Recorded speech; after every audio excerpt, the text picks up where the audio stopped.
Oh, wait. You're listening to the Dollop. My mom came into the kitchen today, hiccup so loud that it scared the shit out of me.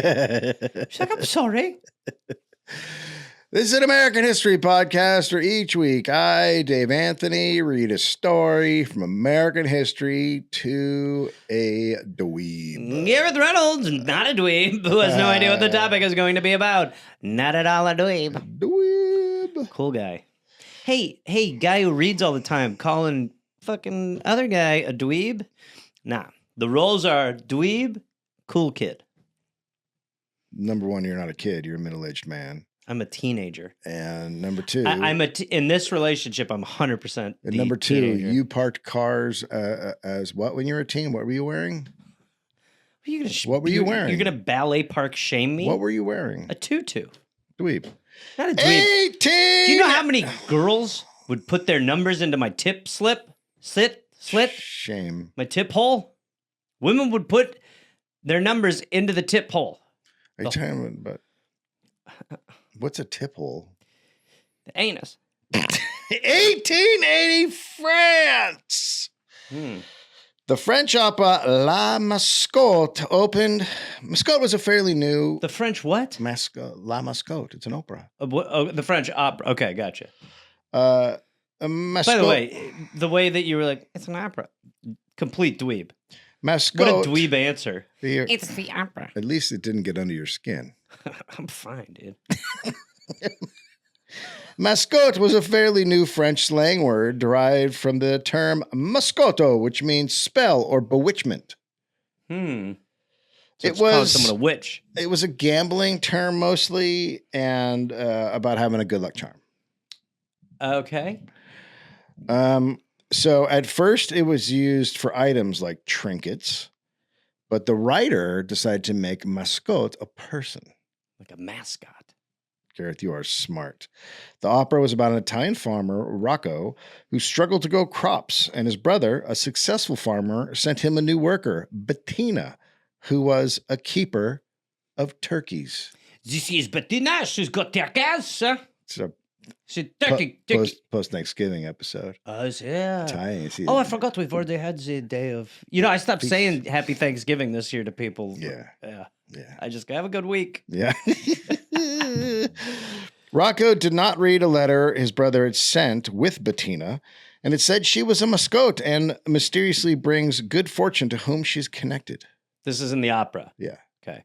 As long as mascottes remain pure and chaste, their power continues. Pure and chaste? They're only virgins. You don't bang your mascot? Can't fuck your mascot. Don't bang the turkey and lady? This still goes today. Do not fuck your mascot. Well, I'm specifically talking to Philadelphia fans. I've made some big errors.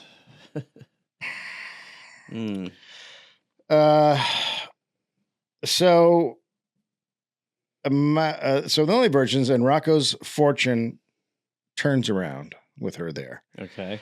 The plot goes on, local ruler takes her, etc., and then it ends with her getting the sex. The mass hole. Yeah, now she's not a mascot anymore. Right. So the word gets it in the Scott slot. Because of the opera, the word finds its way to America. And we make it really stupid. The Sporting Life. It'll dress up like a chief. The Sporting Life. We'll be chiefs. And New York Times. We'll have a white guy do brown face. He'll put on war paint. Woo! Hey, that's the good version of what I'm about to go into. Thanks, France. I can only imagine. The Sporting Life and New York Times described the new phenomena that was happening. Teams started taking on good luck mascots. Yeah, it is not certain who the first mascot was, but it was believed to be Handsome Dan. Handsome Dan, of course, is a bulldog that belonged to someone in the Yale class of 1892. Oh, right. And they started walking him on the field before games.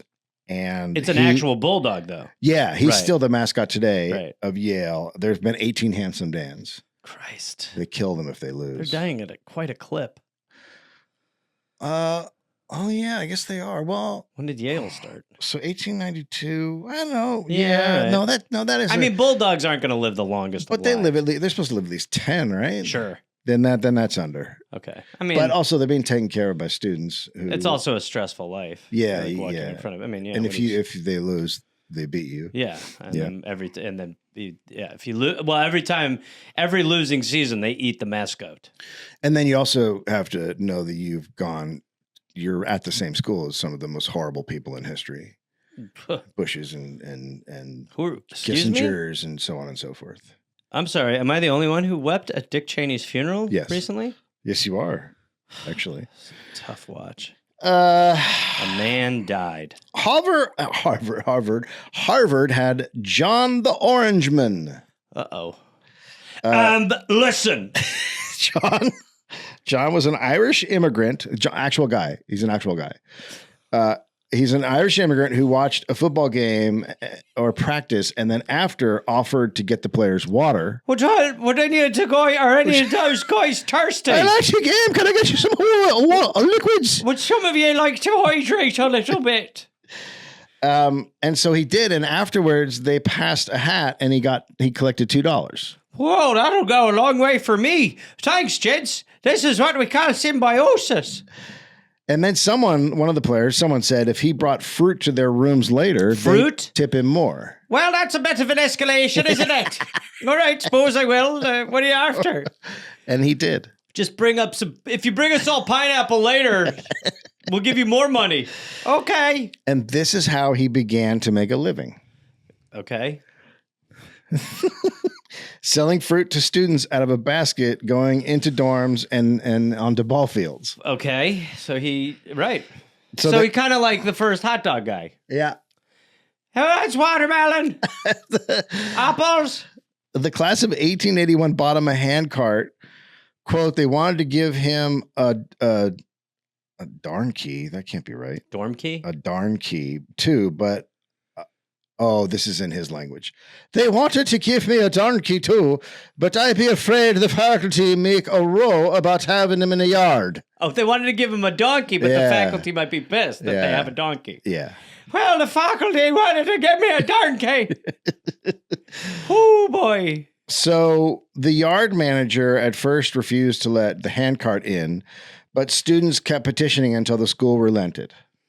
Okay. John is still the only person who has ever been allowed to sell in the Harvard yard. Wow. Still there.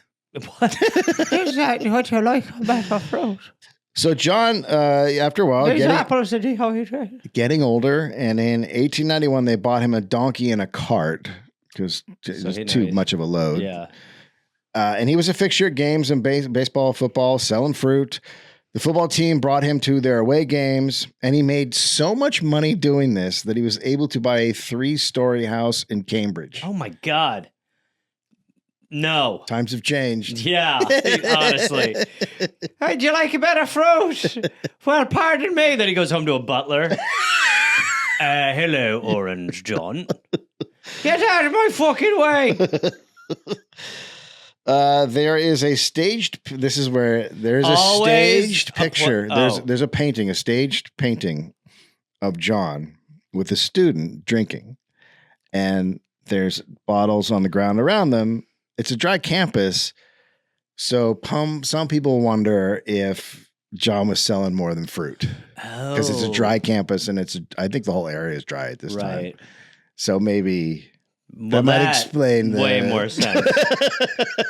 Hey, can I get some of that old-timey fruit? I suppose. She wants tonic with that. Here you are. Yeah, he's just handing people oranges just with like beers in them. There you are. Can I get an orange special? Yes. There you are. Would you like a nana? Yeah, that's exactly what it would be. Don't peel it all the way down. Just sip from the bottom. So the Dixon Baseball Dictionary says the first use of mascot in print was in a 1883 issue of The Sporting Life about a boy named Chick. Okay. Chick carried bats and ran errands for the players of the Pottsville Anthracites. Okay. Do you have any idea what an anthracite is? I forgot to look it up. Yeah, anthracite's a kind of mineral that. So I believe it's in the area. They're probably mining for anthracite. You being for real? Yeah. Dweeb. You went right into the dweeb trap. The players believed that Chick was a good luck charm, and as Sporting Life, quote, the players pinned their faith to Chick's luck-bringing qualities. What a nightmare. You let us down today, Chick. Yes. You completely fucked us today, Chick. And they hit him with a bat. Ow! I don't know what I did wrong. I'm just a boy. If we lose a fourth in a row, we're going to take it out of your ass. Wait, what? Being one of the most read sports papers in the country, this story led to more mascots around the country. A year later, it was reported in the Cincinnati Enquirer that a local team now had a goat wandering around the field. It's just that, like, they really missed the mark a little bit. Quote, well, we got a goat.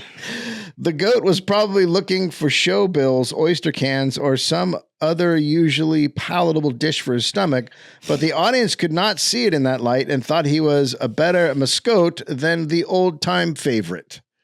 The old-time favorite? Who knows? That was probably a person, a boy or something. But they had like a goat wandering the field eating from oyster cans? And people loved it. By the way, bringing a can of oysters to a game? Oh, no, that's the best way to watch a game. Don't agree. No, I like to bring any kind of canned fish. Y'all want some oysters? Crack. There you go. This game's just getting going. You don't need a fork. Use your finger. The oyster water will clean your hand. Oh, that is a natural that's antibacterial. Is it? Well, I don't know, but I'm drinking the finger juice when everybody's done grabbing. Hi, I'm Uncle Caesar. Jesus. I'm not legally allowed to be at this field. Okay. All right. Is there more to it than that? Not really, but okay. I got a bunch of cans of oysters. Yeah. And I got a lot of stories. Actually, we don't need to hear the stories. Good. I don't have any, but I do drink the finger oyster water at the end. Okay. There you go. Put your hand in there. No. Come on. It's just weird now. I feel uncomfortable. I'm terminally ill. Okay, here we go. Yeah, I'm actually quite healthy. Were. Whoa. I have leprosy fingers. That's fine. Okay. That was nice. Okay, stop. In 1886, Won't Sporting bring my Life. Wife back. What? My wife passed away. Okay. Yeah. Not too long ago. Oh, right. But I've decided to date. Okay. If you know anybody. Cool. It's actually a conversation Oh, no. Some dribbled down my shirt. Okay. I don't mind it a little there. Yeah. It's nice and wet. You can see my belly button hole. You act like that's a bad thing, but at the time, at this time, oyster smelling men were probably a catch. Literally. He's got it all. So in 1886, the Sporting Life wrote about the Browns baseball team's mascot. Quote, we're getting danger. Little Nick is the luckiest man in the country and is certainly the Browns' mascot. This was actually the first time the E was dropped from Mascot. Okay, so now we're mascot. And the New York Times later that year dropped the extra T when writing about Charlie Gallagher, who was a boy mascot who was, quote, said to have been born with teeth and is guaranteed to possess all the magic charms of a genuine mascot. Nope, not born with teeth. Wrong How again. do you know? I know. Didn't happen. It sounds like he had a beautiful smile. Hello.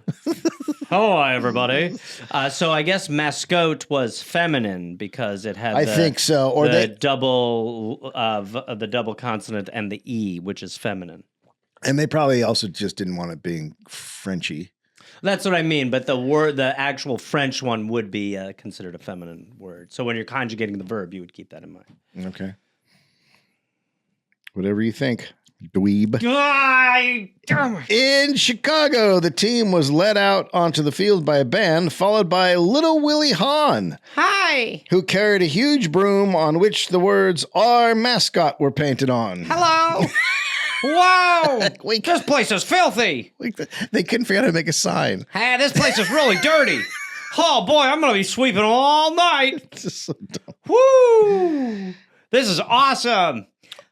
Although it could be... Who's he the mascot for? Is he the Browns mascot? Chicago, so probably the White Sox. Okay. But also in baseball, if you went 2 games, it's considered a sweep when you win all three. So people will bring brooms to the stadium. Yeah. But he always had one. Yeah, I've got several brooms for that reason. What? Yeah, 17. But at this point, it's mostly just boys and animals. That's the majority of mascots, boys and animals. Sure.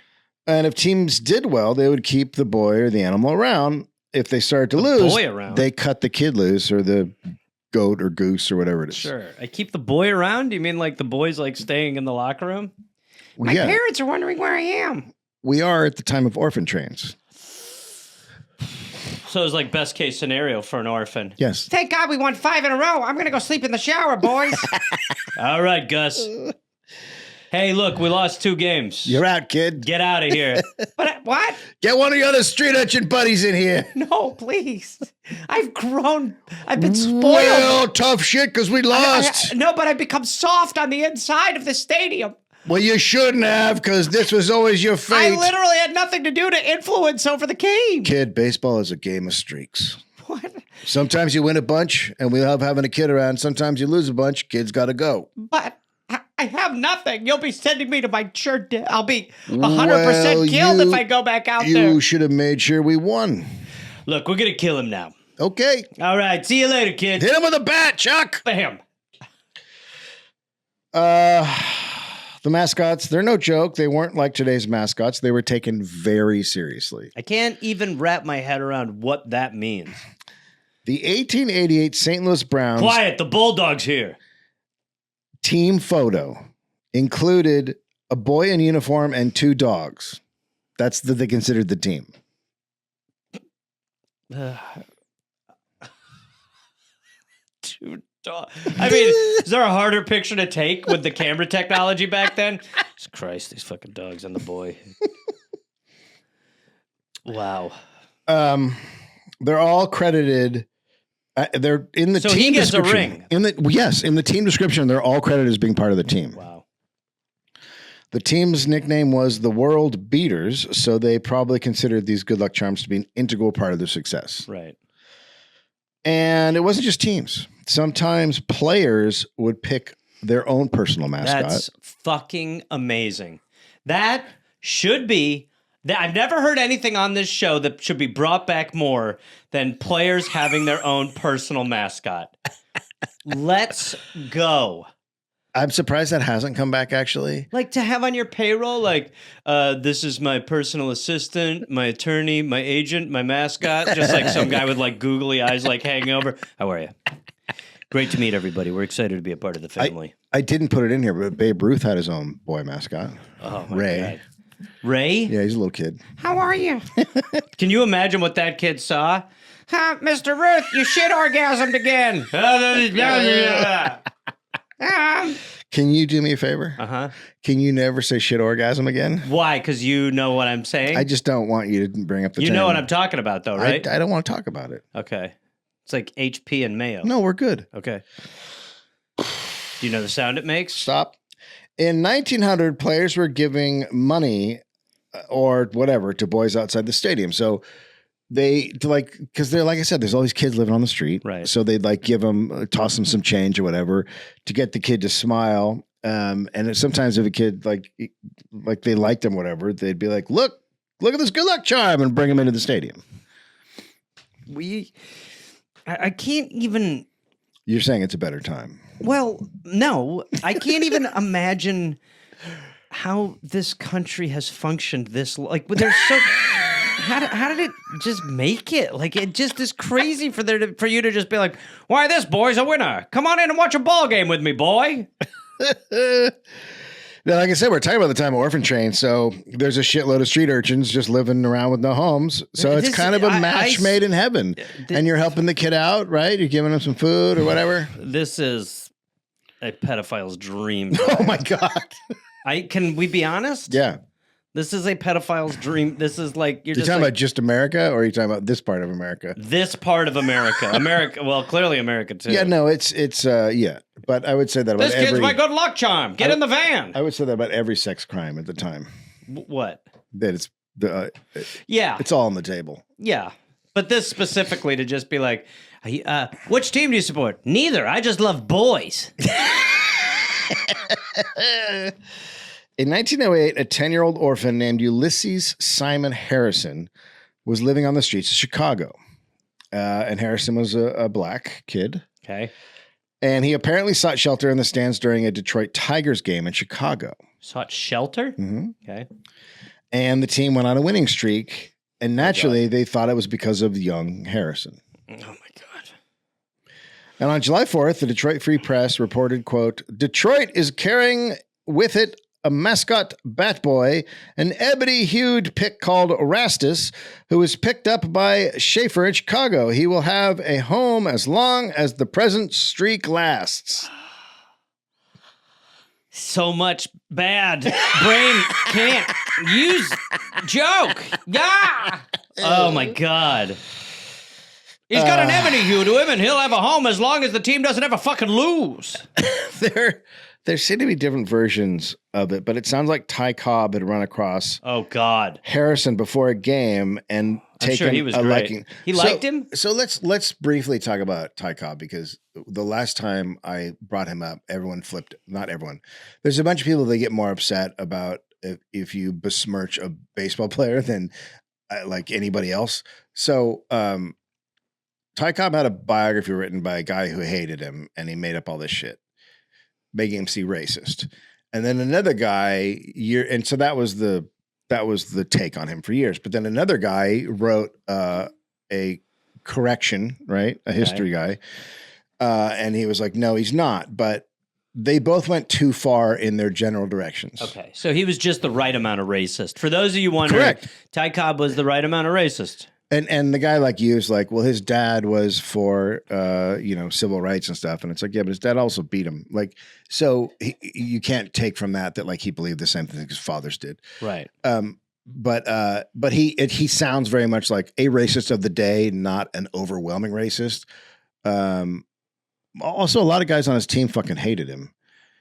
And so he's a very complicated person. I'm never going to do a dollop on him because I think that there's so much shit out there that's just bullshit. Well, let's just say on behalf of the show that we would like to apologize because Ty Cobb was the appropriate amount of racist for the show, and we embrace that, and that's great.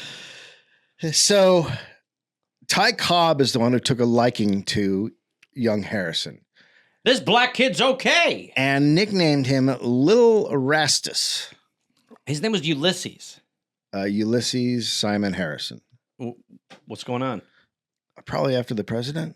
Yeah, but why are we calling him Rastus? Well, okay. Rastus is an incredibly offensive name for African Americans, going all the way back to a character named Brer Rastus in the first Uncle Remus books in 1880. Uncle Remus books were collections of stories from the Deep South, and by this time, Rastus was commonly used to depict a jolly, docile slave or a happy black man.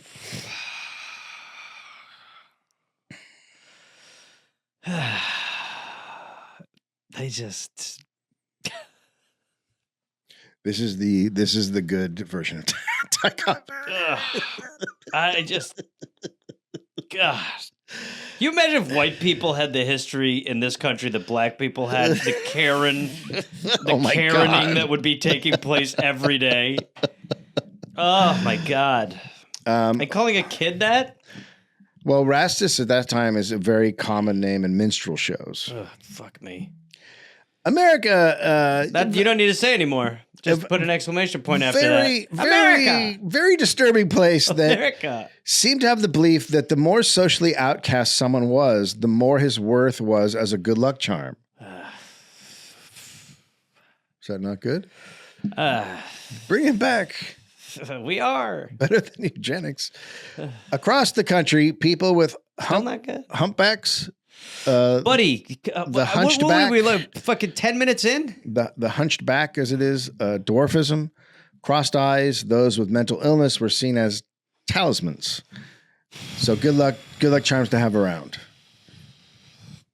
Jesus Christ. Doesn't it seem like some really perverted, disturbed sense of charity? Well, yeah, it's almost like in America, you back then, because I'm like now it wouldn't matter, but back then you'd be like, well, look, I hope this kid's either normal or really abnormal. That's the only shot they got. Don't make them like pretty bad. Make it like impossible. Then maybe they could be a mascot for a traveling team. And then, of course, in with this, they threw black people and Native Americans. Which is also amazing to be like, but he's a very tiny man, and this woman has a hump, and this is a black man. They all are horribly afflicted. So this belief in America, and really a lot, obviously a lot of the black part of it was in the South. So this was, of course, taken up by baseball teams, the same attitude. Although there aren't as many baseball players from the South at this point. Okay. That reversed, because now many are from the South. Right. So Harrison becomes the team's mascot. But even so, he's like Ty Cobb's personal mascot, I guess. Cobb would bring him food. He would endear himself to the team by running errands for players. So they let him become the Tigers' bat boy and mascot, and he's just in the clubhouse all the time. That's also really weird. I mean, can you imagine what a child sees in a clubhouse in that time? Like, just crazy. Crazy. Now, you want to see me drink a beer with my dick? Okay. They let him sleep there after games because he's homeless. Crazy. Well, so that's nice, actually. It is, but also what? And when they went away on road trips, they let him stay in the clubhouse. So this kid just like lives in the clubhouse for like 9 days alone sometimes? But better than being an urchin on the street. Oh, so crazy, though. It's gradations of terrible. Yeah. I mean, but he's doing like Home Alone Clubhouse. So they immediately lost when they went on a road trip. So they decided to start bringing Harrison on the road trips too. Now, the road trips are worse. By the way, crazier. In all the researching I did in this story. You see, I can fuck her because I paid her. In all the research. You understand, little boy? No. Yeah. Because I gave her money, she let me have sex with her. Okay. And we got a big double header tomorrow. Do me a favor. Get the butt rag. What? And rag for the bottom. Yeah, I was racist until you became my boy. They can make a salad after me. So when I researched this drove me crazy. So everyone, when they talk about this story, they still call him Little Rasmus instead of his fucking name. Call him Harrison. Well, you can actually call him by his actual name now because it's, I don't know, 2025. Dave, we've kind of abandoned this whole language thing you're after. So I don't know what you're going for exactly, but no. The Detroit News, quote, when Schaefer went to bat in the fourth, he rubbed his bat in the darkie's hair and then singled. I can't. You know what we need? What's that? Day of shows. You just got to text me, like, if we're going to go in this direction, just like a code. Like, just text me what we're going to be dealing with on a scale of 1 to 5. Jesus Christ, he rubbed it in his fucking hair. So we got a single, so other players then started rubbing their bats on his hair before they went to the plate for good luck. He's the Apollo log. Rubbing black people's head is a very subtle and passive way of being disrespectful or condescending. So condescending. But I would say this is not, well, for the time, probably more subtle than normal racism. But yeah, because they're like, he's got lucky head versus, like, but the pat. Even still in this day, people are like, can I touch your hair? No, you don't. Don't do that. That's a human being. Did you ever see that video where Mitt Romney is taking a picture with a group of like black students? I can't even remember this. It's like maybe when he was running for president. Do you know what I'm talking about? I think I remember this. He just goes, who let the dogs out? Oh, yeah. Because he's from Utah. Not only because he's from Utah, but like that, we should have stopped America then and been like, all right, let's wrap it up. Just have a meeting. Like, we need to have a big meeting. The practice continued until the 1870s when it would get your ass kicked. Like people touching black people's hair. Yeah. It went on until they were like, so I'm going to kick the shit out of you now. What a great turn that was. But what are you so mad about? I'm doing what we do. But it still happens. Like you can go on TikTok and see like black people being like, "Don't touch my fucking hair. What are you doing?" Like it's still a crazy white person thing. But Ty Cobb refused to rub his head. He didn't want to do that. It's got to be racist. No, he didn't do it because he legitimately thought it was wrong. Boy. Now, despite how wildly racist this all is, Ty Cobb and Harrison are very friendly and close. The Detroit News wrote that Cobb was, quote, the Ethiopians' main defender and patron. I just can't. The fucking Detroit News was so racist at the time. Like, I can't. Like, what are you doing? What are you doing? What are you doing? I don't think we're allowed to be talking about this stuff anymore, sir. What? Cobb would sneak Harrison into his hotel room when they were on the road and would hide him under his bunk.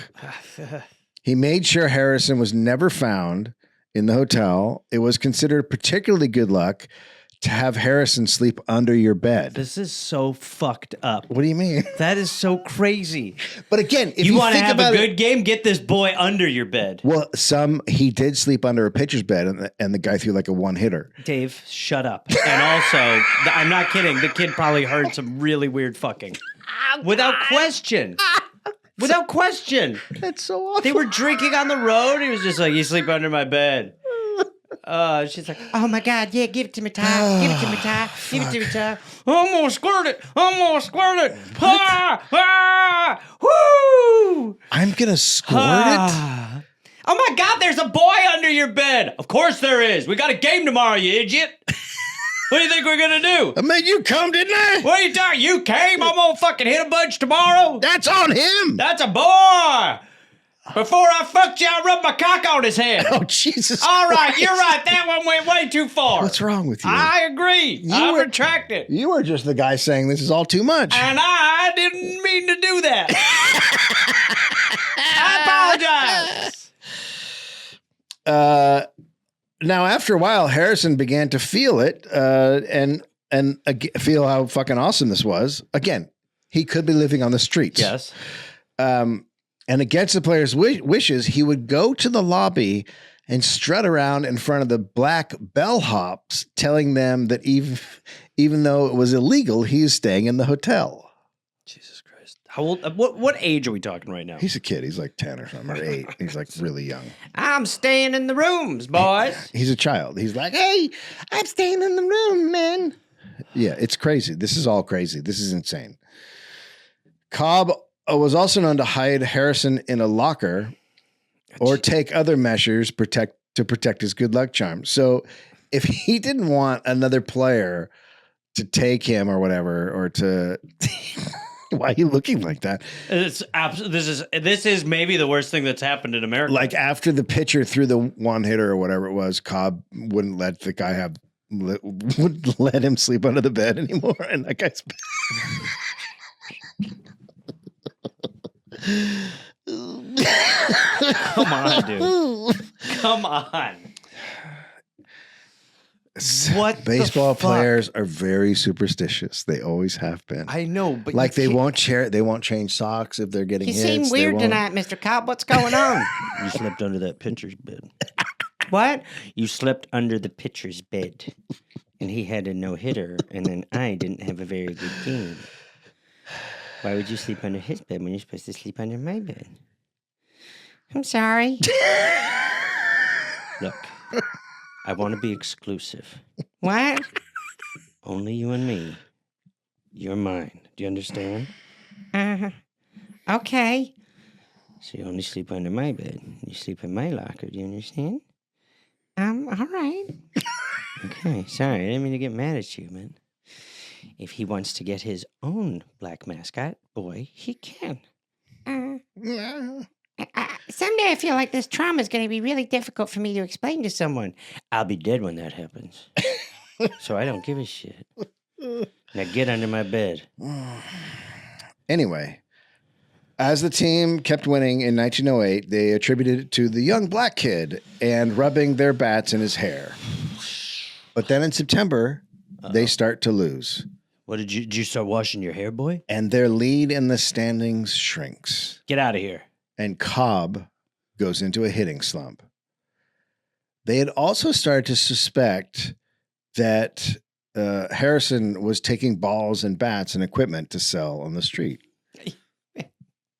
So they cut him loose. They tossed him out like an old pair of shoes. This kid is going to be so lost. No different than like... Re-entry is going to be quite difficult. Literally no different than like having a pair of cleats you wear every day because you're in a hitting streak and then you start slumping and you throw the cleats away. Literally the same thing. But it's a child. Oh, how do you even tell him? Well, boy, look, we've been doing pretty bad, so you're going to have to go back to just being homeless. Well, Harrison's no fool. Harrison goes straight to the Cubs, who the Tigers are going to end up playing in the World Series. And Harrison promises the Cubs to put a curse on his ex-friends, and the Cubs take him in, and then they crush the Tigers 4-1 in the World Series. Wait, the Tigers went to the World Series and they were like, you weren't. So they did fire him and got better? No, they were already going to the World Series. They were in first place, but their lead was shrinking and they were falling apart, but they still made it. Being in first place and being like, get out of here. Get out of here. Wow. Okay, so then he jumps ship. Smart. But during the offseason, Ty Cobb brings him to his home in Georgia, where he absolutely had the kid fucking crazy. Work as a domestic servant, which is what you do with children. Oh my God. What? Oh, wait, that sounds bad, doesn't it? Oh my God. That sounds almost slavish. What year is this? This is 18. Oh, this is 19 something. 1908 or 1908. I just...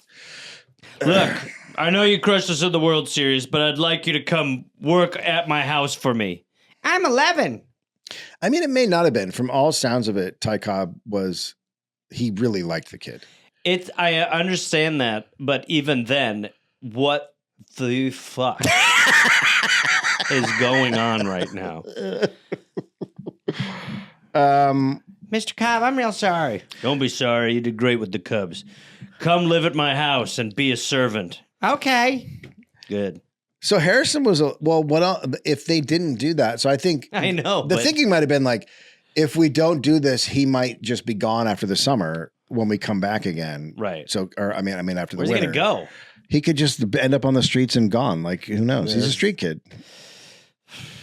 He could end up on an orphan train. I mean, mascot for hire. So he was. If I were to join the Cubs, I would put a curse on the Tigers. This organization is not full of idiots. We'd love to hire you. So Harrison is allowed to rejoin the team for the 1909 season. I bet that was because of Cobb. Mm-hmm. That would be my suspicion. Look, I checked him out all summer. This kid is not cursing us this year. He's been nothing but good luck. He was great in my house. You should see my apple tree. He didn't spill anything. My apple tree has been awesome. The team wins again. They go on to play in the World Series. By the way, I wear him in a Bjorn now, full time. Now, they go on to play in the World Series again. Okay. But at that point, Harrison is just now one of many mascots. Because when they get to the World Series, they have 6 mascots. They have podcasting. 2 other boys, one who's a black kid who became the chief mascot. What the fuck? And then they have like a goat and like a dog. And that clubhouse is like, this used to be a lot better. There's like a monkey and a giraffe. Sorry, I was sleeping. That's my room. What? That's where I am. Hey, if nobody's going to use the showers, we're going to wash the goat. At the end of the season, at the team banquet, Harrison was given $64 in donations, which is over $2,000 today. So now what? Like, well, now what? My feelings on this are so complicated because it's fucking horrible, but he just made $2,000. He was never going to make that as a kid. He was fucking on the street living. It's fucked up. The whole thing's fucked up. America is a prison. So essentially, do whatever you can to get yours. So yeah, hats off to him. But still, within that, can we just flip the goddamn table and draw up some new rules? But yeah, like back then, like great, good for him. He made $2,000 the weird way. But that's all America is. It's just like, that's it. That's what we face. That's what we think about. All like the idea of even trying to when do you stop wanting to make? I mean, I hate everything that this country has become, and yet I'm also like, boy, I got to make as much money as fucking possible because this is a shit show. That's right. That's what this is. Exactly. So, by the way, I need to get a boy. Yeah. So Harrison was brought back again in 2010, but he only lasted 2010. Sorry, to 1910. 1910. He only lasts until June when he's fired again. After he was known to work for a bit as a driver for an ash hauling company. Gareth, he's like 11 or 12 or something. But then I found an article in the Detroit News that reported on June 30th that he'd just been fired or was no longer working at the ash hauling company. So he lasted under a month as a driver. You can't put him back in regular society, quote unquote. Do you understand? What do you mean? He's not you're not going to see the Phillie Phanatic like working in an Arby's and be like, boy, this guy really doesn't understand how to get sandwiches cooking. That would be amazing. You know, where the fuck do you think a fired mascot is going to go, especially at that age? Tell you what, you know what? Pull over up here, Bernie Brewer. You have no clue where you're going. Now, 1910, Connie Mack, he is today considered one of the best baseball managers of all time. But have we talked about him before? I believe he's come up before, okay. Yeah. But until 1910, he had not won anything, really.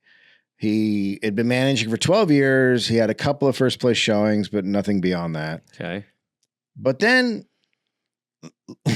Louis Van Zelst came along.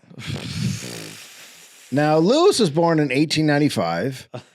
His physical issues started at the age of 8. His brother said it began when he was on a wagon and fell off, and his lung collapsed, and he almost died. That is the number one killer of children under 10 is wagon lung. These kids are falling off these wagons. It is an epidemic. After that, his growth stunted, and his torso grew twisted, too big for his short legs. But just trying to picture this kid. He was, I can pull up a picture. What's his name? He was Louis Van Zelst. Okay. He was very a smiling, happy kid. Everyone liked to be around him. He had one of those personalities. Oh, wow. Yeah. Okay. And he's super smart. Okay. He's incredibly smart. Okay. So, in September 1909, the Tigers were playing Mack's Philadelphia Athletics in a late season showdown for first place. I got to say, the belt placement didn't help anything. No, it doesn't with this help. Kid. It doesn't help. They probably asked him to do it like that. Yeah. So the A's are behind the Tigers by 3.5 games, and little Rastus is in the Tigers dugout, and in the A's dugout is Louis getting his tryout with the team. Oh my God, the tension between those two. Louis had been used as the Penn University athletics team's mascot when Mack heard about him. So he's gotten scouted too. They're like, we're ready to call you up to the majors. Basically, you're pretty good. They got a good win streak. Everyone in America is a total fucking moron. We'd like to sign you for a week, test you out. So Mack sees him. You are in the dumbest country in the dumbest period in the history of the world. Do you understand? Mack sees him in the stands and yelled to him, quote, "How'd you like to 10 bats for us today?" And so during the next two games, the A's caught lucky breaks and won. And so now they're just 1.5 games behind the Tigers. And while they didn't end up catching the Tigers that season, Louis did catch on with them.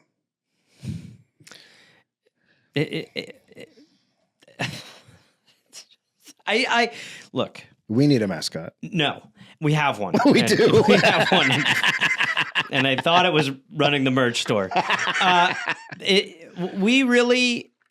It's not even the idea of the mascot. It's the adults being like, these children have influence over reality. But they truly think like, I put on this wristband and I start hitting. Like baseball players have this distorted, oh my God, huge distorted superstition. Bring back the kids. Yeah, I agree. Bring back the kids. Good Lord. Gareth the Dollop is brought to you by Rocket Money. Don't cry, Gareth. Oh, Dave. Managing your finances takes time. You got old subscriptions you got to cancel. You're tracking your expenses. You got a budget, the whole thing. Rocket Money is a personal finance app that helps find and cancel your unwanted subscriptions, monitors your spending, and helps lower your bills so you can grow your savings. It's very easy. Rocket Money shows you all your expenses right in one place. Subscriptions you forgot about, which, boy, have we forgotten about subscriptions. Weather. There's a Packers one. There was one for weather. Yeah, we could go on and on, but it happened. Yeah, and I get them all the time because I sign up for stuff and I forgot I signed up for it. The thing you're like, oh, I'll sign up for it now and then I'll cancel it in a week, and then you forget about it. Yeah, like you're forgetting about so much stuff. It's a red flag. Go ahead. I may have signed up for 3 months of AFL subscription because I wanted to watch one playoff game. It sounds like a red flag, like I said. Rocket Money has saved users over $2.5 billion, including over $880 million in canceled subscriptions alone, and their 10 million members save up to $740 a year when they use all of the app's premium features. Thank God. If they just tell you, look at the app and it goes, hey man, this subscription's about to hit you. Cancel your unwanted subscriptions and reach your financial goals faster with Rocket Money. Go to rocketmoney.com/dollop today. That's rocketmoney.com/dollop. Should I do the jingle? .com/dollop. I'll just do it just so we have it. Just so we have it. You want to save some pocket money? Well, buckle up and use Rocket Money. The Dollop is also brought to you by Momentous. Of course, it's a creatine. Creatine, not just for building muscles. It's a daily essential for strength and focus and recovery and aging. And, of course, for people like you, cognitive performance. What is the ad we're doing? Which you need a lot of help for. It's Momentous. Yeah. I've been taking that creatine. Now, see, creatine isn't just about muscle building and stuff like that. There's also some cognitive stuff with it, which I just looked into. Momentous makes taking creatine so much easier with new creatine chews. I love them. They do creatine. Bite-sized lemon chews. Creatine has this thing where people think it's just for muscles. There's cognitive effects. I got to be honest, Dave. I love the creatine chew so much. The chew is so easy because you should do it every day, and it just makes it so easy. Just grab one. You know how life is. There's no time for anything. I tried to put it under my armpit. It doesn't work that way. It doesn't melt in. So what's your deal? You don't understand anything? Look, it delivers exactly 1 gram of a Creapure creatine monohydrate, which is the gold standard. Single source from Germany, NSF certified for sport. Gareth uses it. Gareth loves it. Don't put it under your arm, though. It's not for armpits. You're the only guy who's talking in that world, in that space. Right now, Momentous is offering our listeners up to 35% off your first order with promo code Dollop. Go to livemomentous.com and use promo code Dollop for up to 35% off your first order. That's livemomentous.com, promo code Dollop. Gareth, the Dollop is also brought to you by Aura Frames. We are Aura Frames users, so I have an Aura frame that I gave to my mom, and I can send her pictures. It's awesome. To your parents, your grandparents, whatever, you seem like a time traveler. Yeah. It's that good. You know, we're talking about people who came up in the, put the pictures in your wallet time. So this is future stuff. I mean, it's the perfect gift because you load the pictures up, you show them how to do it. I mean, the Aura frames, the way it works is that you put a bunch of pictures in there and they just keep rotating. To them, it's magic. Yes. Yeah. So you upload unlimited photos and video. You just download the Aura app and connect to Wi-Fi, and you preload photos before it ships. You personalize your gift. You can add a little message before it arrives. You can share photos and videos effortlessly right from your phone all year long. Just share photos. And the gift box is included if you want. You know, we're talking gifts right now. Every frame comes packaged in a premium gift box. No extra price for that. So it's perfect. It literally is the perfect gift. Perfect. In the past 10 years, it's my mom's favorite gift that I've given her. Yeah, I'll be honest. It's one of those gifts where it makes it seem like you really did a lot. For a limited time, save on the perfect gift by visiting auraframes.com to get $35 off Aura's best-selling Carver matte frames, named #1 by Wirecutter. Use promo code Dollop at checkout. That's AURA frames.com, promo code Dollop. This deal is exclusive to listeners, and frames sell out fast. So order yours now and get it in time for the holidays. Support the show by mentioning us at checkout. Terms and conditions apply. The Dollop is also brought to you by Helix Sleep. We be sleeping. You know what I mean, Gareth? We've had Helix mattresses for a long time. We both use the same mattress, and we got that so when we sleep over each other's house, we won't feel a little bit off. It's a Dusk Luxe, and it's the best mattress I've ever had in my life. I want to get 7 or 8 just to have them, just because I like it so much. We love it. I'm currently on the road, and I literally was thinking last night about how excited I am to get home to my bed. My shoulder hurts. I just want to get to my bed. I can tell you, your bed is super comfortable, and I've been in it for the past 4 nights. You're not there. It is. I will sue you. Wonderful. Stay on message. I will sue you. Helix we both got the California Ducks Lux. We took the quiz. I'm not just sleeping in your bed. I'm doing other stuff. No. I used to have a little bit of lower back pain. I don't have that anymore with my Helix Sleep Dusk Lux mattress. I just don't. And I sleep better. I'm not as hot as I used to get hot in the other mattress I had. Not anymore. It's great. It's an awesome mattress. So go to helixsleep.com/Dollop for 20% off statewide. That's helixsleep.com/Dollop for 20% off statewide. Make sure you enter our show name after checkout so they know we sent you. helixsleep.com/Dollop. Dave. What? Do us a favor. What? Tell them the Dollop sent you. What are you doing? I don't know. Well, you made it uncomfortable. The Dollop is also brought to you by Nutrafol. Nutrafol, of course, is the #1 dermatologist recommended hair growth supplement brand trusted by over 1.5 million people. You see thicker, stronger, faster growing hair with less shedding in just 3 to 6 months. I use it. My hair, I look like a baboon. It's tremendous. On the top of my head, I'm baboony. I don't know if you want to. Not the face. It's not growing the face out, but the top of my head, just very much like a wild animal. What? And that streamline the message. It makes me sexier, and Gareth likes me more. And people are talking about Nutrafol more and more. More people I know are asking me about it. And I've been using it. People notice. They notice when I'm at shows, and my friends and family have noticed and all commented on it. Look, this holiday season, Nutrafol is the perfect gift for anyone on your list. Your mom or your aunt going through menopause, a friend who just had a baby and is experiencing postpartum hair shedding, your husband or father who relies on a baseball hat to cover up. Your buddy's aunt, your friend's buddy. Yourself or anyone looking to support their overall health. That's who should. Your farmer, your personal farmer. Gareth needs it because of the magician that is trapped still. He can't get out of his trick. He's trapped in his own trick. Let him use it. The supplements are backed by peer-reviewed studies, NSF content certified. Look, give the gift of confidence this holiday season with Nutrafol. Whether you're treating yourself or someone on your list, visibly healthier, thicker hair is the gift that keeps on giving. And right now, Nutrafol is offering our listeners $10 off your first month subscription plus free shipping when you go to Nutrafol.com and use promo code The Dollop. That's Nutrafol.com, promo code The Dollop for $10 off. So the next spring, Max signed Lewis to a contract as a mascot. Who's negotiating that? I mean, what is like? I'll take it. Your exclusivity is a bit of a problem for me. Now, in the season, you can have exclusive rights, but in the off season, I should be allowed to endorse whatever products. Yeah, wherever we want to go. He wore a uniform. He made road trips. 2 players were his guardians and made sure he went to mass on Sundays. Travel was hard because Lewis had spasms of pain. Sorry, but you got to hit the road with us on the bus. He's hurting back there. Well, we're winning, so tell him to shut the fuck up. He never complained.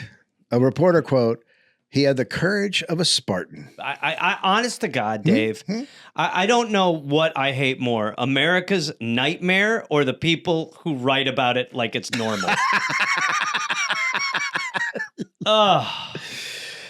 The players loved him.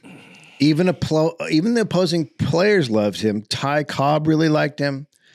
If a hitter was slumping, Lewis told him, quote, "Better rub my back for a hit this time."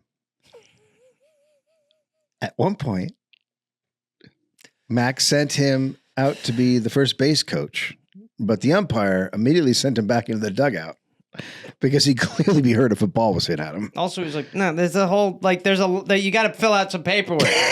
No, you didn't. You can send anybody out there to be first base coach. We want the monkey to pitch. But he looked at him and he was like, no, if a ball gets hit hard, he's not going to be able to move out of the way. Don't worry, he won't hit. He didn't rub my back. Everybody, cool out. So the team starts better that season, much better. Another player was leading the leagues in stolen bases over Ty Cobb. The pitchers were pitching better. The A's won the most games of any team in American League history at that time, 102. And in the World Series, they played the mighty Cubs with a couple of injured players. People thought they would get crushed. Lewis got a big moment when Mac let him carry out the A's lineup card to home plate before Game 1. In the final game, they scored 5 runs in the 8th, and as they rubbed the hell out of Lewis's back, won the World Series. How the fuck? Isn't that great? Man, you know what they're doing right now? They're all going back out there to rub the back of the boy who needs medical attention.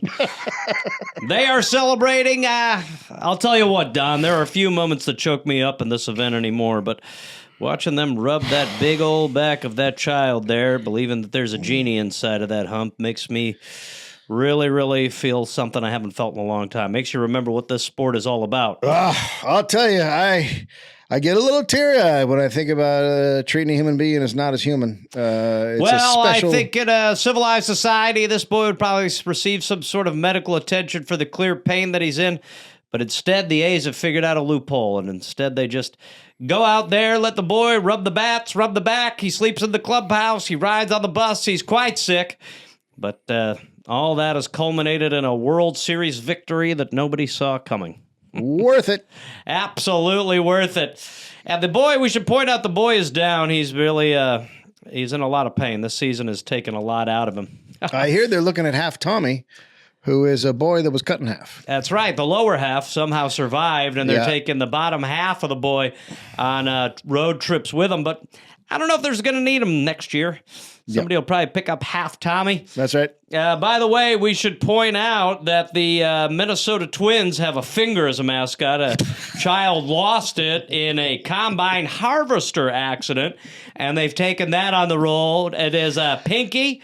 And I'll tell you what, some of their offseason moves already seem to be paying off future dividends. But this is not about the future. This is about the A's, who have put together quite a streak, and the boy who deserves some sort of doctor intervention, who's not going to get it, but instead here is being rubbed by 50 grown men who sometimes sneak him into the hotel and put him under their bed, and he rides on the bus with them. Closing out the season. Top of the bus. Top of the bus sometimes, too, where the luggage goes. Thanks, Rick. When the A's returned to Philly after the victory, fans lined up for a gauntlet and the players passed through. And Connie Mack was in front, and beside him, just barely as tall as his belt, was Lewis, limping along. Oh, my God. I mean, again, It's like it is a weird little life lottery for someone who had all this, and yet it just the level of exploitative awfulness is hard to process. Yeah, like for him in this moment, he's like, "This is pretty cool." Yeah, but it's also like, "Hey, how about dignity with life?" Mack had finally won a World Series, and the Inquirer wrote, quote, "Many of the players felt that the diminutive chap who walked beside the great Connie Mack had a lot to do with the humbling of the Cubs." That's so stupid. Connie himself thought so. So fans were also like, that's why we won. Everybody thinks that he's a big part of it. Truly. What do you think the mean average IQ is for America? 7? Yeah, I mean, it's got to be like super desperately low. It's not high. Here's the team photo from that year, and you can see him in the front.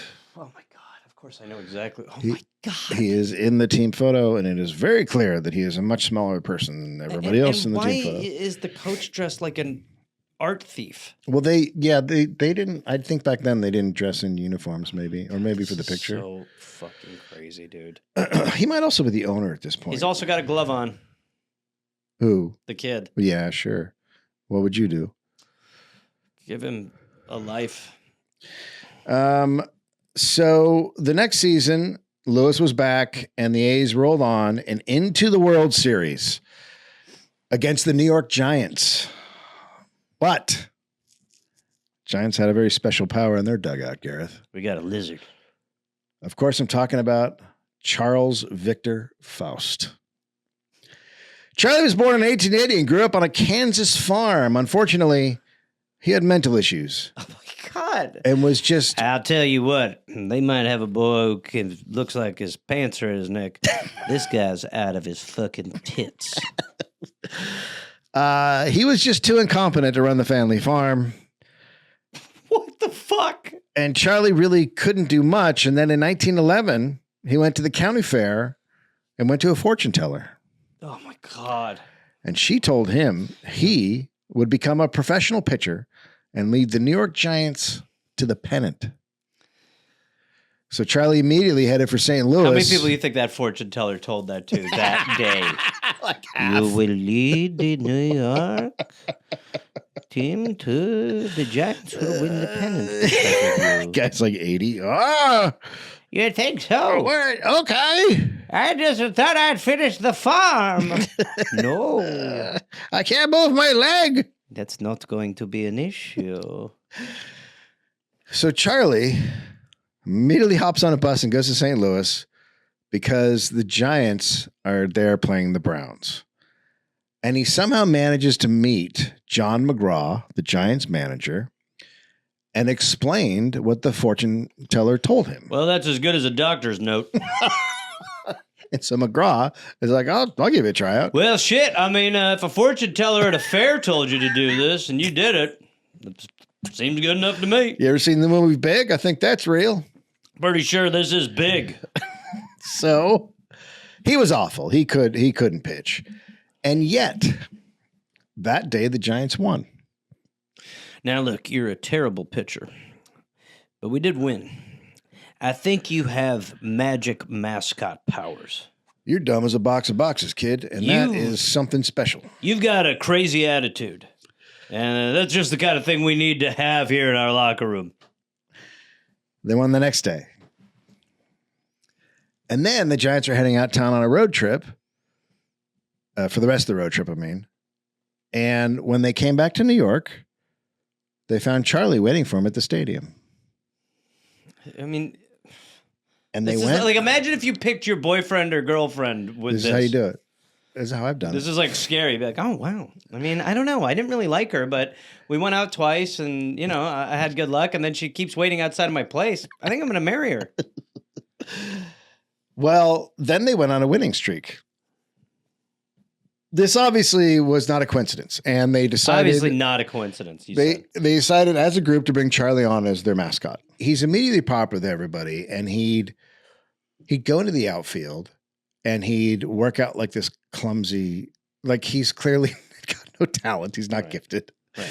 And he'd work out in the field before games, and the fans would like laugh at him. And he'd be trying to pitch or run, and wow, he's terrible. Trying to get grounders and missing it, and they're just can't throw to first, whatever. Sure. So they're all laughing at him.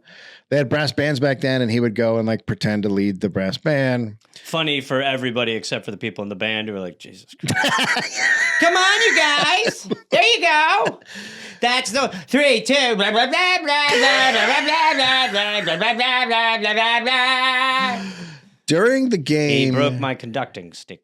During the game, he'd cheer in the dugout, and sometimes he'd go. That has got to be obnoxious as shit. Yeah. Woo! Yeah, it can't be good. No. Sometimes he'd go outside the outfield wall to warm up in case they needed him to pitch. Which, like, we don't need. Which is not happening. Yeah. He's eating the ball like an apple. But they keep winning. And they win the pennant. And Charlie is there in uniform when Charlie was with them in uniform, they won 36-2. Which is, I'm starting to come around. The most insane baseball. That's a wild stat. I've never heard of that. I've never heard that. Charlie's middle name was Victor, so he started calling himself Victory, and the press ran with it. That's a good one. That is good. But he's frustrated because he's not getting to pitch. I think he doesn't really understand the arrangement. Well, you heard the fortune teller. I didn't. She said he was going to pitch and help them win the pennant. So, has anyone ever gone back to a fortune teller? That's the move. After 5 years, be like, yeah, there's a lot of bullshit. Well, in big, but again, that was a machine. Yeah, well, that was a Zoltar. So he became so frustrated after he asked one day, and McGraw said no, that he left and went over to the Brooklyn Dodgers. Wow. But he only lasted there a few days before he came back. Hey, I got to be honest. They're not right. Not great. He also would sometimes do a vaudeville gig and he missed games. Oh, wow. So some agent took advantage of him. Like, kid, you're so much bigger than just running around conducting the brass band. You've got a vaudeville show in you. Who's in town tonight? The mascot from the Giants. There's a guy who couldn't run his family farm, who led the Giants to a 36-2. Apparently, he's a delusional child with some mental problems. There's him, and then there's a camel. I would go watch the camel. I would go watch both of those. I mean, that's literally what it was, though, right? Well, there's a camel with a wagon wheel on his back, and then there's a guy who's telling his story about a fish he caught. $36 a tick. Gareth, one day he missed a game because he was going around New York City sampling pie. My God. Buddy, I get it. Buddy, I'm with you. The Luke Simmons story. When he was there in uniform, the Giants could not lose. Like when he was out of uniform, they were like 36-7 or something. Well, they were probably like, yeah. So not here, huh? He was, probably as a mental thing also. Like on their part, paid him. Like if you were a pitcher, you're probably like, please come to my. Yeah, like on their part, it was probably like a confidence thing, right? Yeah. If he's not there, you're like, ugh. Yeah. He was always happy, and it seemed like his feelings, he just couldn't be hurt. It seemed like they, Right. Some writers made the point that this was clearly taking advantage of young Charlie, but the team was resolute. I thank God for some writers being like, hey, it seems really fucked up. What? We're winning pennants, shithead. The players loved him, I think. It sounds like one loves a rabbit's foot that's in their pocket, maybe. Sure. Charlie still really wants to pitch. And once they had the pennant won, they still have some games to play. Oh, my God. But they've won. So McGraw lets him pitch an inning against Boston. He gave up 1 run. Boston was like, we are shit. I've seen this in high school baseball. So, and I read about how he pitched. So in, I want to say the late 70s, there was a guy that threw a pitch that was so slow that nobody could hit it. Yeah, it's like the biggest change up. Yeah. And he was like the 3rd or 4th best pitcher in Major League Baseball that year. And they went into the second year and then everyone was like, okay, we figured it out. But that's what he was. So he would throw the ball and it would get to the plate and then just die. And so it looked like it was going to go to the plate and they'd swing and then it would just, because he couldn't throw it that far. Uh-huh. So they just weren't used. They were like, we haven't played bad, and so we haven't played a terrible baseball player in a long time. What did I tell you, Skip? Because giving up 1 run is pretty good for Yeah. He also got to bat in the bottom of the 9th, even though we're already 3 outs. So they were being nice at that point. In the last inning of the game, in the last inning of the last game, they let him pitch again. Okay. The other team did not score. Oh, God. And he got to bat again.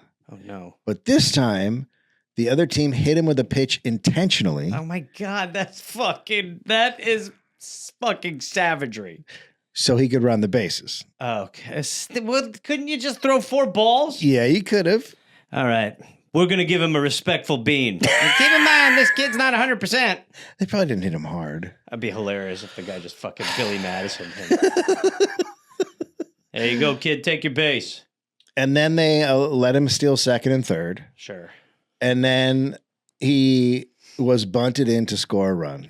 All right. So now we are, and I don't mean to be rude or shitty, but this is, did you ever see, there was, this kid's make-a-wish was to dress up like Batman and save San Francisco? Yes.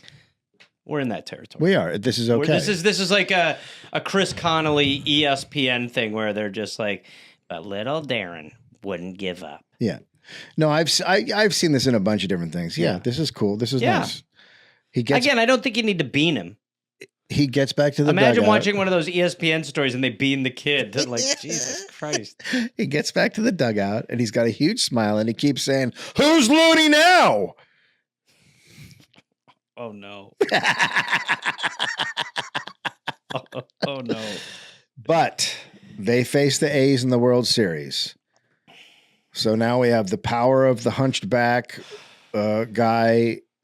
Is that stronger than the Mr. Looney? As you know, it's really the craziest, most disturbing, fucked up disability off in the history of. Now that we've gone through the roster, let's talk about the issues both mascots have.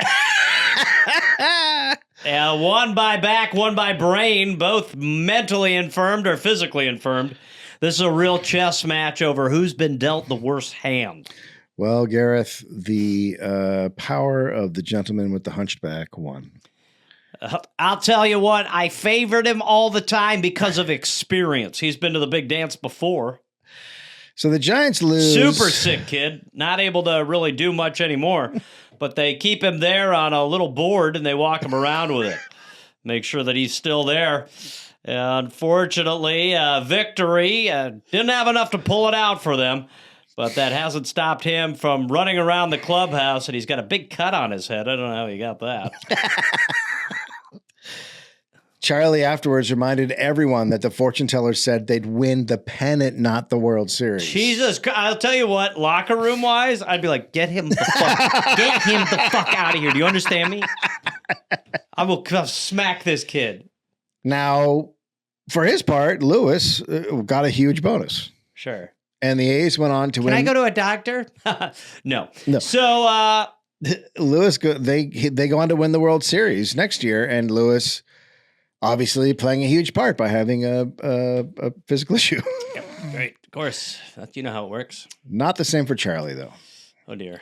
So Charlie shows up the next season for spring training, and McGraw is surprised because no one had asked him to come. Oh no. That might be because the previous season, there were a lot of sports writers saying what they were doing to Charlie was humiliation. Right. And McGraw had to constantly argue that it was good for Charlie. So McGraw was convinced to allow him to stay on the team again. And the team was winning and had a 54-11 start.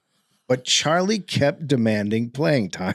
That's where again, we're talking about just, you can't fault someone for how they behave in a jail nightmare, but that is the misstep. I will say. If you're quiet and you're just sort of, you know what I mean? But to be like there and being like, Skip, when are you going to put me in, for God's sake?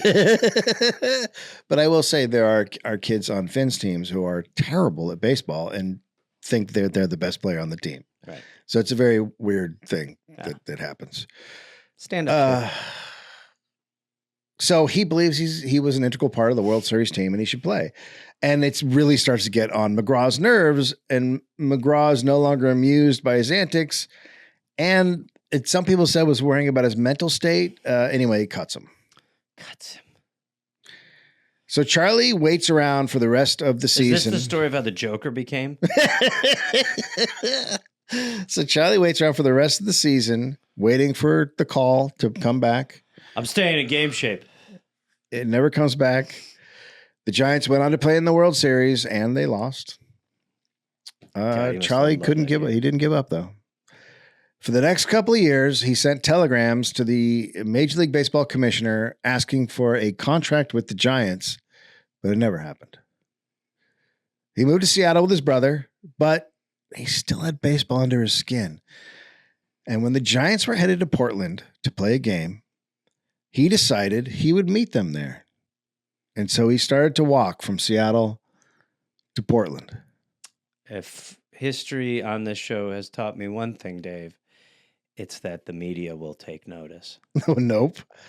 On the way, he was stopped by the police and arrested. Oh my God. So it's worse. Oh, my God. We're mascot ice. Mice. Can I just say, yes. Can I just say, watching just the non sequitur here, but I feel weird making jokes about ice because I always think it's so strange how, all right, so we have the terrible thing that's happening. We can't process it. And then 3 weeks later, it's the third rail of comedy. And it starts to become like funny enough to like make jokes about a little bit. And you think that's normalizing And I think that helps normalize all of it. And then all of a sudden it's sort of like I'm like we're going to be like eating people's bones. And then eventually like we'll be like, I mean, tell you what, I wouldn't mind eating her bone though. And we'll be like, Fortunately, I would say, I know what you mean, but I would say that they're so brutal and savage that they can't be normalized. I think, okay, right, okay. All right, fair enough. I think shitting on them is funny. Yeah, like you have to shit on them, but I think always. Where you're sort of like, if you do the thing where you're just like, my pasta took like 45 minutes, and I was like, maybe we should revisit this ice thing. You're right. Yeah. It's like, to me, I'm like, fucking what? Yeah, that's not a good one. Yeah. I agree with that. Like I saw today a video that they were just spraying people in their cars with pepper spray. Just randomly. Yeah. So their brutality you won't be able to normalize it. That is amazing that there is no bottom. So he gets arrested, and then the court sends him to a mental asylum. Oh my God. I would imagine partially because he's like, I'm a baseball player, and fortune teller told me to be a pitcher. He put on the intake form, I'm a baseball player. And so technically he's right. I agree. He is right. This is like his only job. But that would sound to a court like someone who is sure, but aren't they able to be like, yeah, he was. They could, but corroborated it.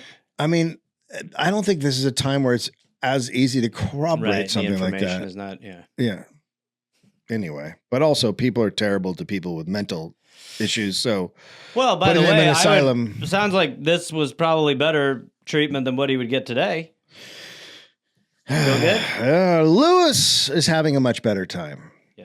The A's kept him on the team, and they won the World Series again in 1913, but lost the World Series in 1914. So Lewis had 4 World Series appearances and 3 championships as a mascot. He is the MVP. Yeah, he's killing it. He was there for almost every home game and many road games. Hey, Lewis. Now, you've seen the movies like Rudy where the players run out and they hit the Notre Dame sign as they're going out. Yeah. But Rudy's a work of fiction. So they would do that before the game with Lewis. They would, every player now rubbed his hump. Slap him real hard on the way out, boys. They'd all rub the hump before the game. Isn't that? For years that went on. He was I'm invited. In a slump. Bring me the hump. He was invited to second baseman Eddie Collins' wedding. But his physical issues did catch up with him. He fell ill after the 1914 season and then died of kidney disease. Stuff him. Bring him on the road. Jesus Christ. A streak's a streak. Charlie was released, but I will say Ask this. the doctor if he can remove the hump, and we'll just bring that. We'll make the hump the mound. Are you listening to me? I'm trying to. I don't know what to say to it. Me honestly. Either. But again. The mound, obviously, an homage. You go back to the same thing with Rastus. So this is a guy with severe physical issues who at this time would just be completely cast out of society and not taken care of. I think we still have freak shows, right? Like the level of not caring about these people is extraordinary. So to have your last 5 years of your life to be part of a winning baseball team, this is again. It's the level of terrible. Yeah, you would like again. I mean, you'd rather just be like, hey, let's talk about across the board dignity, but instead you're like, hey, that fucking sick kid really had a good run as a good luck charm. But it's like there's a lot of other sick kids who could use help and dignity. Yeah, no, everyone else is getting screwed. But I mean, it's kind of like being a child actor to some extent. Yeah. It's just sort of like, hey, you had a hell of a run, but this will end, and you're lucky. It's gonna be terrible. Yeah.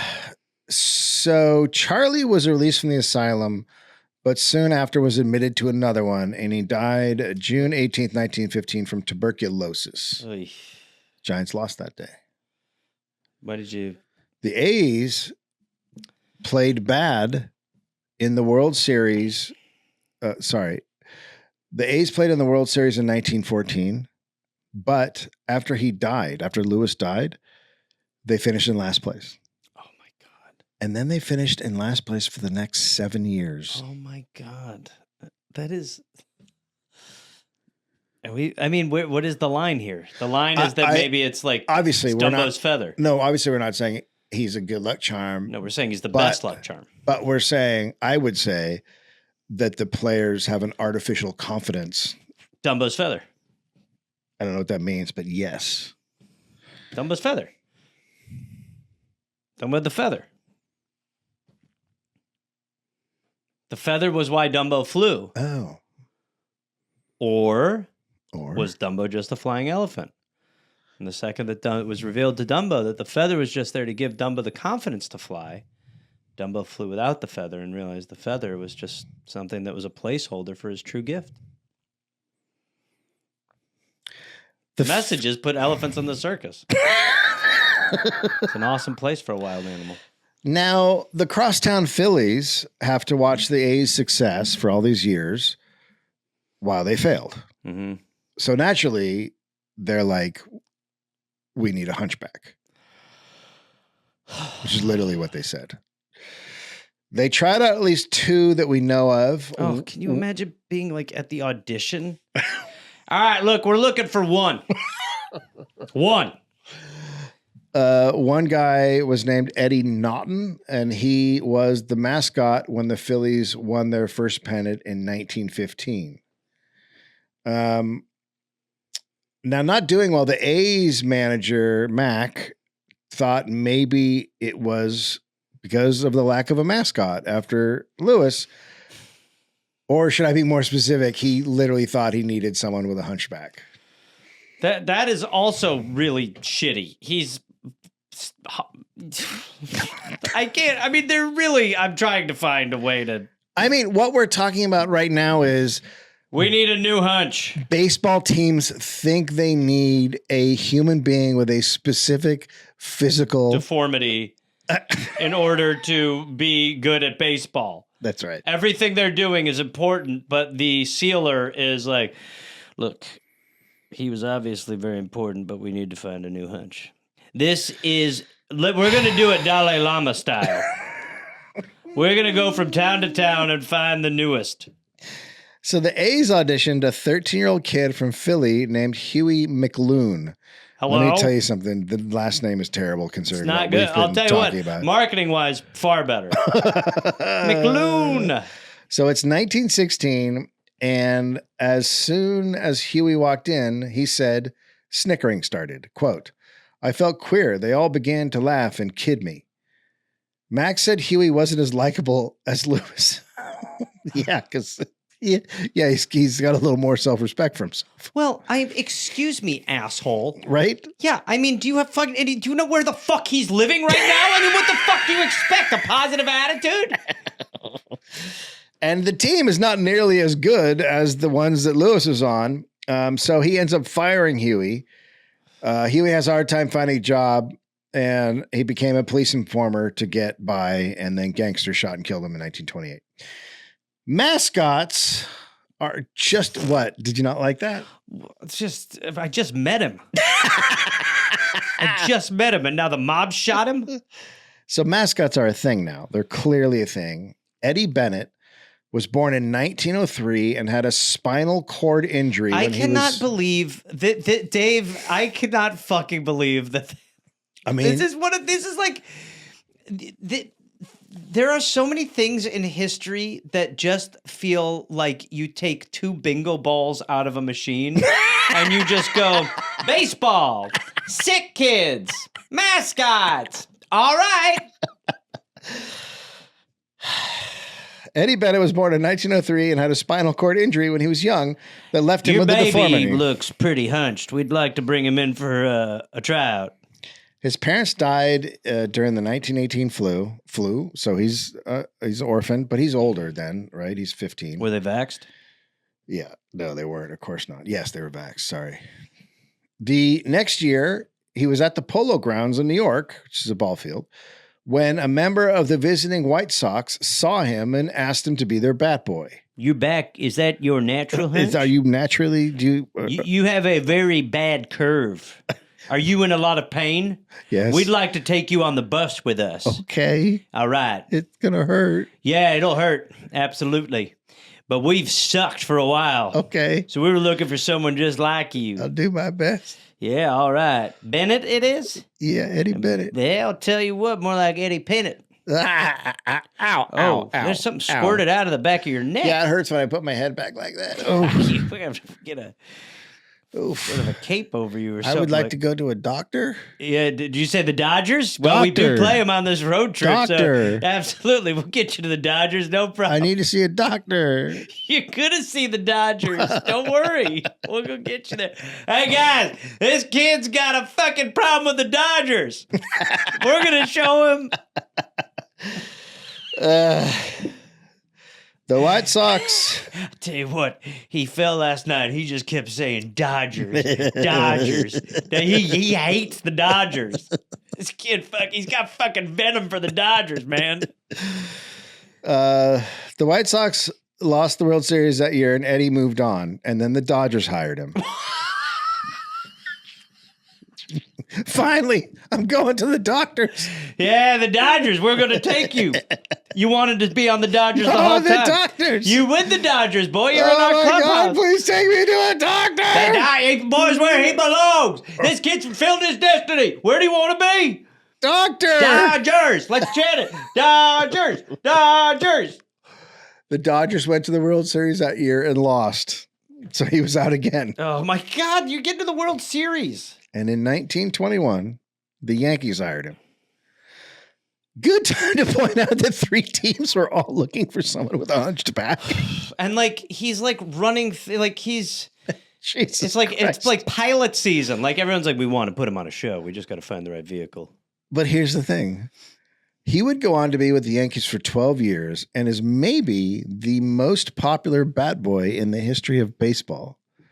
He took the job very seriously, keeping the bats in order, never speaking of inside clubhouse business. You don't tell anyone what you saw in here. Do you understand? Yes, but I saw you making out with Mick. Yeah, and you be quiet about it. Okay, but that's a weird thing to... Don't I really want to tell people, you know. You say a fucking I won't word. say a thing. I won't say a thing. You be quiet about the stuff you've seen in here, okay? We are a terribly racist, sexist, assaulting team. Yeah. But you're one of us, so you be quiet. Okay. All right. Now, the only way for us to know that we have your secrecy, you're going to fuck this woman in front of the team. Jesus Christ. Do you understand me? Yes. Okay. Woo. We're going to throw jelly at you while you do it. He was often seen crying after they lost. Oh. The players loved him. I think elevating, it is true. This is a truly charmed, great experience for anyone. I mean, if I was a kid and they were like, hey, the team's going to bring it, that is great. It is. And if it's this version where it's kind of like there is dignity involved in it, then there is, because it's like, okay. Because he like we said, he was smart but he became the equipment manager, right? And the teams do love purpose. The teams do love their equipment manager. So right. he was brought in as a ridicule joke thing, but then gained respect and popularity because he was able to do a good job at equipment managing. Yeah. Right. Yeah. So there you go. Yeah. That is like, I mean, that's that. If you surround society then with, actual care for everyone, then this is great. Yeah. Yeah. But if you make it that it's like, boy, if you have some sort of medical issue and you don't have a home because society doesn't give a fuck about anyone, and some of these people just win the scratch off lottery, well, then it becomes weird. Well, also, but like, as a society, just discard people who have disabilities. If they don't give you luck. But a guy gets a chance and he can do the fucking job. If their hump's not lucky enough. Right? He got he does a job. Totally. Yeah. Okay, so players love him. Some players won't let anybody else touch their bat ever. I mean, that's obviously strange. Babe Ruth had Eddie deliver an admiring note to his future wife. Pitcher Urban Shocker roomed with Eddie. Sorry, I puked on you. Will you marry me, Babe Ruth? Roomed with Eddie on road trips when he was trying to keep his health condition from his teammates. He was the rare mascot with a physical condition who gained the respect of the players, and he went to many World Series with the team. Wow.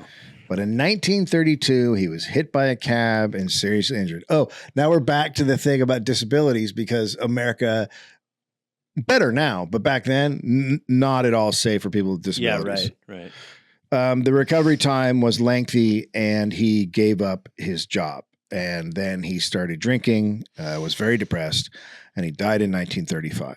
Oof. Now, the Yankees were on a road trip, so they couldn't come to the burial, but the team paid for his burial. And all the entire front office attended his funeral. So the time was a grim one. Using people with physical and mental issues as mascots would not obviously be done today. Oh, wait. In 2004, Nelson De La Rosa of the Dominican Republic met Red Sox superstar pitcher Pedro Martinez. Oh, my God. I forgot about this. Nelson was 54 centimeters tall, maybe the smallest man in the world. He had done some acting at this point, and the two men started hanging out. And soon, he was in the Red Sox clubhouse. Ugh. And the rest of the team loved him, and he became Gareth. He became Gareth? The Red Sox good luck charm. Now, wait a minute. Stayed with them all the way through the World Series victory when the Red Sox broke their 86-year World Series championship drought. And then after the season, Pedro left the team for the Mets. And Nelson was pissed and he was heartbroken. And he couldn't get over the fact that Pedro would leave the team. And Pedro told press having Nelson around was quote, just a trick. And then they stopped talking, and Nelson died 2 years later of heart failure at 38 years old. Oh, my God. This is just the craziest shit. 2004. It is 2004. They did besides having him as a bat boy, they didn't do that, but they had him there in the clubhouse and all the time. Very tiny. He's been in movies like The Island of Dr. Moreau and stuff. Like he's like a really small dude. But yeah, it was. And the thing is, I love Pedro Martinez. Like I think he's one of the greatest pitchers ever, but also like a crazy character and a fun character. Oh. And then you hear this and you're just like, fuck. I got a Pedro Martinez story for you. Okay. When I used to valet park cars in Boston, before the 2004 World Series, like years before, he pulled up once in a Porsche. Cell phones were just popping. He had a cell phone that he was talking on, and he was trying to give me like $50 to keep his car up front. It was like me and another dude, and he had a little bag, like a man purse kind of, full of other cell phones, and he was like digging through like 3 or 4 cell phones to find the money. I didn't say a word, but he gave us like $50 and went in, and we were like, "What?" He already had burners for girls. It was crazy. He's had burners for all of his. It was crazy. Women. Yeah, that's what that is. That's got to be that. I don't know. We were both like, "What just happened?" So funny. Yeah, so that was a bummer to read. Sources, thecultureclash.com, todayifoundout.com, Detroit Free Press, savr.org. That is article Little Rastus Cobb's Good Luck Charm. Wikipedia, the FDRfoundation.org, John the Orangeman Revealed, Human Mascots, Exploring the Extreme Side of Baseball Superstition by Jeff Sullivan at SB Nation, The Dark History of Sports Mascots by Jonathan Brannon on Medium.com, and The Disturbing History of Baseball Mascots by Frank Fitzpatrick in the Philadelphia Inquirer. Well, that really is, like, I again, I mean, even today, like, there's a ton of shit that's still exploitative. Well, today. yeah, I mean, look, there isn't a huge step from the. I mean, look, they're not actually having a Native American run around. It's a fucking guy in a costume. But watching like the Florida State still do their fucking chants, their little. Well, the Native Americans and the Braves, they're doing the fucking chop with just fuck off with that shit. Well, Kid Rock traveled around with a fucking a very sick Josie, I think it was. But I mean, again, it's like. I don't know. I don't know. I think I don't know. I mean, I do think like as long as you're going like there is a healthy enjoyment factor that is consented to in a way that feels on the up and up, then I guess whatever, But if you are, it's again, I mean, it's punching down versus just sort of elevating someone's life experience, I guess, but it's a very weird. I mean, in the it's even hard to discuss and try to sort of mince through. It is. In the late 90s, I went to Lancaster, Pennsylvania to do a stand-up gig, and that was where I found out that young Amish, the dudes would go park their trucks, and young Amish teenagers would come out to fuck them. What? Yeah. Because they're so repressed, they're just like whatever. But there was in town the autism rates. There was a little person, and he was working he was in a coffee pot outfit outside of a cafe, and he would just stand there to try to get people going. I was just like, dude, I was just like, what are you guys fucking doing? Same time, and someone said, well, he tried to get other jobs and he couldn't get one. And I was just like, oh my God.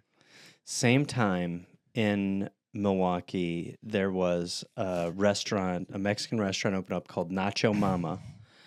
And I mean, dude, I remember when I first fucking heard about it, they were like, there's a little person who wears a sombrero with chips and salsa on my God. And walks around from table to table, and you can eat chips and salsa out of the brim and the top of the hat. And I mean, I was in high school, and it was like, and then you were like, oh yeah, he's not there anymore. Like it became too uncomfortable. But no, not even that. It was like he became problematic. Yeah, because he was probably drinking to fucking. And it was probably, I mean, totally. To get through it. Probably. I mean, you what do you expect? Yeah, of course he's going to become problematic. Look, we got to let you go. Look, and we're not. It's not like we're fucking kicking ass with as far as the people with disabilities. I mean, no. My God, don't read about like what fucking Canada and like England and I don't know about America because I don't know if we can keep records on this shit, but the number of people that just had like Downs or some sort of disability that they were just like, great, let them die because of COVID instead of trying to fix them. Yeah. So trying to heal them, give them whatever they could. They just let them fucking die. It's called a comorbidity. And you're allowed to have it. So, as long as everyone feels not good anymore, you're welcome. There you go. That's the show. This is the show. I would say this is a perfect encapsulation of what the show is. I started out, I'm going to do a baseball episode, and then I just saw this, and then I was halfway through. I was like, well, this isn't a fun baseball episode. Yeah, you were probably like, well, I've put 10 hours of work into this already, so we're going to do it. That's kind of what it was. Shit. Oopsie. All right, there you go. Thanks, everybody. Oh, and by the way, happy Thanksgiving.